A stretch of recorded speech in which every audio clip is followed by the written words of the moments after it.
Alright, Reibekuchen or Latkes, it's the same recipe.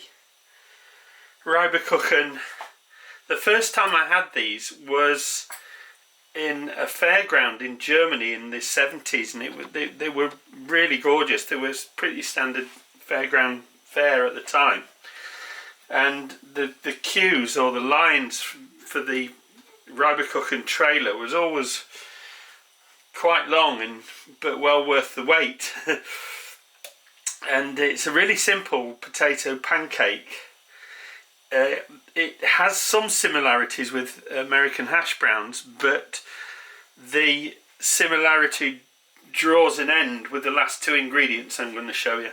So you need a nice floury potato like a russet, and I'm just doing this for myself and my brother, but you will, if you're doing this for a family, you'll need to double up on this recipe. So I've got a fairly large baking potato there. I've got some sea salt, use kosher salt, sea salt, something good. I've got some cornstarch. I've got some baking soda, sodium bicarbonate. You don't need a lot of that, just a bit. I've got a grater for my onion and my potato.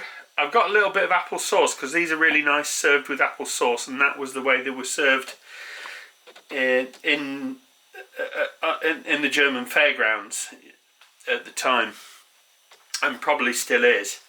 You'll need an egg to bind it all with, and you'll need some onion. So it's the egg and the onion that let the recipe differ from that of hash browns. Alright, the first thing I need to do is get this peeled, this potato peeled and the onion all chopped up, and then we can carry on from there. Just one other thing before we continue. These are also known as Latkes in the Jewish culinary tradition, and they're generally served at Hanukkah and other Jewish festivals, quite often again with applesauce and sometimes with sour cream. Okay, let's get this prepped up. So there we go, I've grated the potato into a bowl, and I've also grated up my half onion. A quick way of extracting the liquid from this potato is to actually salt it. So I'm going to put in a pinch, a generous pinch. You won't be eating all that salt, and some of that will wash out because we're just using the salt to extract some of the liquid from that, otherwise it'll be too wet to use. So I'm going to put my onion in with that as well, get all that in. So that's in now in the bowl with the salt, and then what I'm going to do is I'm going to pass it through a sieve and keep that bowl for collecting the strained potato. And then you want to give that a good old squeeze and allow all the liquid to pass into the bowl below. That's going to take a couple of minutes, so I'll get back to you when that's done. So I've swapped those around. Now you can see the potato is grated pretty much, and what we have left here is a liquid, and if I tilt that, you will see that on the bottom of that bowl is a starchy residue, and that is potato starch. Now I've seen so many chefs and cooks throw that away, but that starch, that potato starch right there, is golden. So leave that to settle a couple of minutes just while we assemble the other ingredients, and then I'll show you what to do with that. Let's get that in there, and into that I'm going to put in a tablespoon of cornstarch. If you've got potato starch, use potato starch, but you can use just about any starch. You can even use flour, but the densely packed starches are the best. The fine powder starches are going to be the best for this, because it just turns out much more crispy, that's all. Okay, you want your egg in there.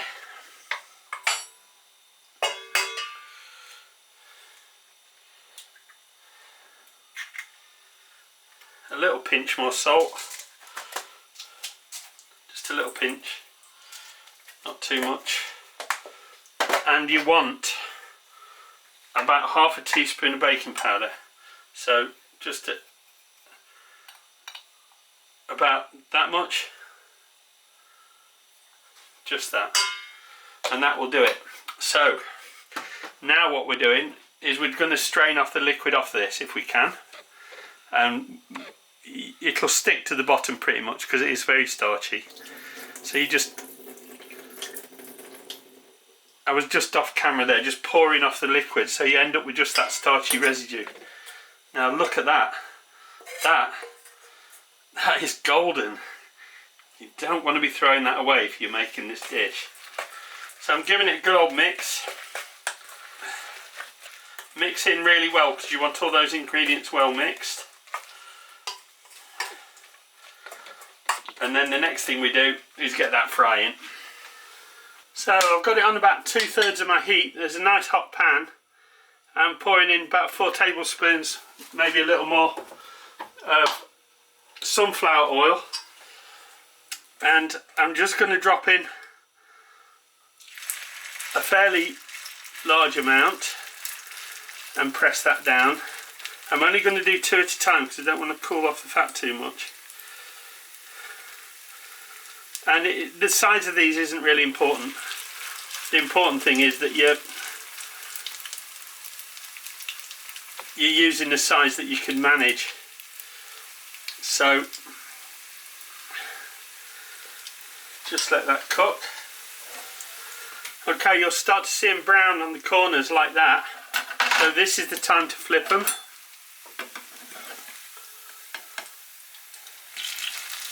Perfect. And resist the temptation to push down on them too much. You just want them in full contact with the bottom of the pan and the oil. And then just fry them a little bit longer on that side. I have to tell you, boys and girls, the smell in this kitchen is amazing at the moment. And just have a check along the bottom, just see how they're doing. A little bit longer.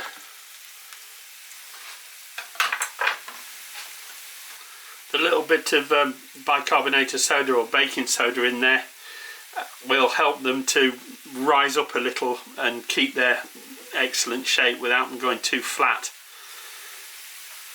So let's have a look at these. Let's have a look at that. That's perfect. See that? One more turn. Test it for done. It feels done. So the secret is to not fry it too fast. You're frying it at about 2/3 of your heat on your range. And then what we do is we lift those out and drain them on kitchen paper.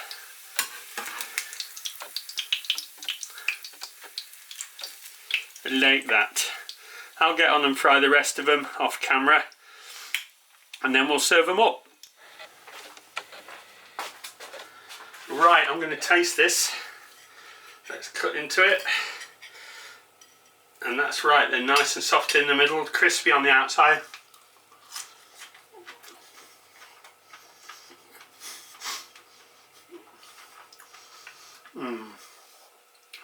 I prefer them without the applesauce, but these are really, really good. You've got to try this one. Do you right into that, kid? That'll do nicely. Brilliant, isn't it? You can see why they're so popular now, can't you? Oh, absolutely. You go to a German fairground, they got a queue off a mile long for these. I can well believe it. Yeah.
If you have enjoyed this video, please give it a thumbs up.